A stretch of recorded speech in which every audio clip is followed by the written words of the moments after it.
Assalamualaikum warahmatullahi wabarakatuh. Perkenalkan, nama saya Aicha Yani, NPM C1A002 dari Fakultas Ekonomi dan Bisnis, jurusan Ekonomi Pembangunan dari kelas 4B. Di video kali ini saya akan menjelaskan tentang sumber daya alam yang dapat diperbarui dan sumber daya alam yang tidak dapat diperbarui. Berikut penjelasan. 9. Sumber daya alam secara optimal. Ada dua syarat pengambilan sumber daya alam yang dapat diperbarui, yaitu satu, harga.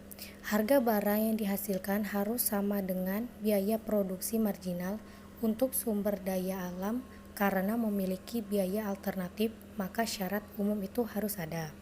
Yang kedua, biaya. Dari biaya alternatif atau royalti sepanjang waktu, yaitu bahwa royalti atau biaya alternatif itu harus selalu meningkat sebesar suku bunga yang berlaku dari waktu ke waktu. Yang kedua, pengaruh persediaan sumber daya alam.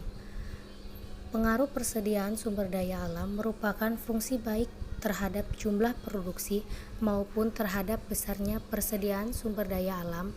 Biaya pengambilan dapat berpengaruh positif, negatif, bahkan dapat pula netral dalam hubungannya dengan jumlah persediaan sumber daya alam yang ada di dalam bumi ini. Tapi biasanya kita menganggap semua itu negatif.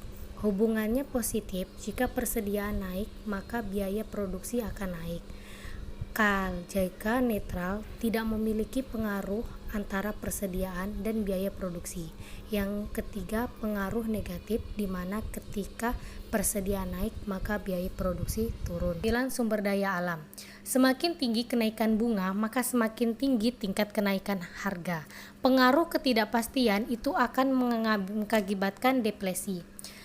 Deflasi merupakan jika pengaruh terjadi terhadap permintaan sumber daya alam, maka akan tidak pasti ketidakpastian tersebut atau akan deflasi. Yang terjadi kenaikan suku bunga dan ketidakpastian itu akan berpengaruh ke konservasi jika ada kepastian permintaan sumber daya alam di masa yang akan datang.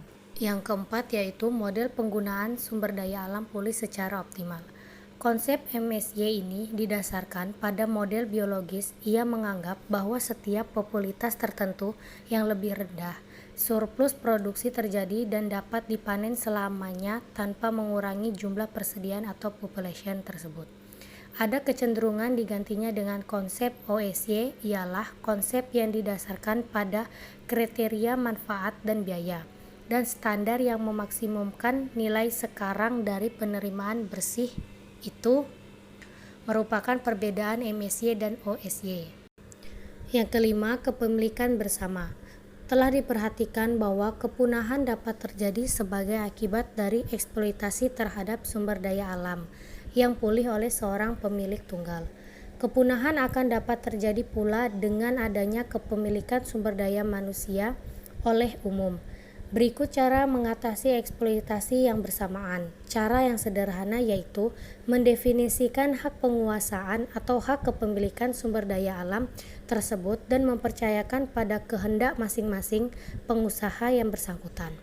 Berikutnya, sebagai kesimpulan, pengelolaan sumber daya alam yang pulih dapat dinyatakan bahwa produsen selalu berusaha mengambil barang sumber daya alam untuk memaksimumkan keuntungan atau manfaat, yaitu menyamakan harga dengan biaya pengambilan ditambah royalti. Yang keenam, pencemaran. Pencemaran lingkungan udara maupun lautan yang luas ataupun lainnya merupakan sumber daya alam milik umum. Biasanya semua pihak boleh membuang asap pabrik maupun bau busuk ke udara. Air limbah dibuang ke sungai atau danau, serta rusaknya pemandangan karena munculnya bangunan-bangunan pencakar langit. Cara efektif memasukkan jasa lingkung ke sistem pasar, yaitu yang pertama, membatasi mendapatkan jasa lingkungan, yang kedua, memberikan nilai pada lingkungan. Sumber daya alam yang tidak dapat diperbarui. Yang pertama, teori pengambilan sumber daya alam secara optimal. Ada dua syarat pengambilan sumber daya alam secara optimal. Yang pertama, syarat umum harga sumber daya alam sama dengan biaya marginal ditambah biaya alternatif. Yang kedua, biaya alternatif harus selalu meningkat sesuai dengan tingkat suku bunga. Selanjutnya, jika perubahan alokasi pengambilan itu pengelolaan tidak berada pada posisi yang lebih baik, ini berarti pengelolaan berada pada tingkat operasi yang efisien, yaitu pada keadaan Pareto optimum. Yang kedua, keadaan tingkat harga sumber daya alam. Royalti merupakan perubahan antara tingkat harga yang konsumen bersedia membayar dan biaya produksi, maka harga akan terus meningkat dengan laju tinggi tingkat bunga. Pola perubahan royalti. Perubahan royalti agar tercapai pengambilan sumber daya alam yang dapat memberikan manfaat sosial bersih yang optimum, yaitu royalti harus meningkat dengan laju sebesar tingkat bunga. Ketiga, pola perkembangan produksi. Perkembangan produksi adalah bagaimana juga produksi pasti akan berkurang dengan semakin habisnya sumber daya alam yang tersimpan di dalam bumi, dan ini mempunyai dampak harga sumber daya alam yang bersangkutan. Sebaliknya, dapat pula terjadi penemuan baru sehingga memungkinkan tidak habisnya sumber daya alam, dan dampaknya terhadap sumber daya alam itu akan bersifat menurunkan harga. Yang keempat, pengaruh persediaan sumber daya alam. Biaya pengambilan sumber daya alam merupakan fungsi dari jumlah barang sumber daya alam yang diambil dan jumlah persediaan yang ada.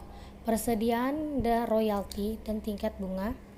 Hal ini menunjukkan bahwa dengan semakin tingkatnya persediaan, nilai royalti itu akan meningkat jauh lebih lambat daripada tingkat bunga dan yang berlaku.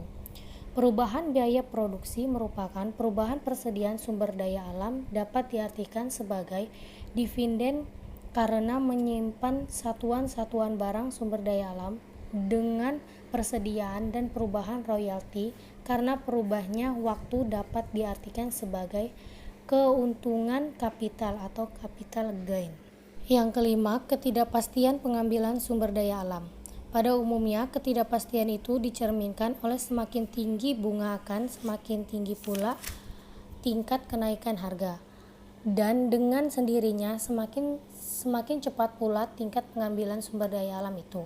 Pengaruh ketidakpastian sumber daya alam. Yang pertama, memiliki jarak waktu pengambilan keputusan untuk mengambil sumber daya alam. Yang kedua, permintaan, dan yang ketiga, penawaran. Mungkin hanya itu materi yang dapat saya jelaskan. Terima kasih dan wassalamualaikum warahmatullahi wabarakatuh.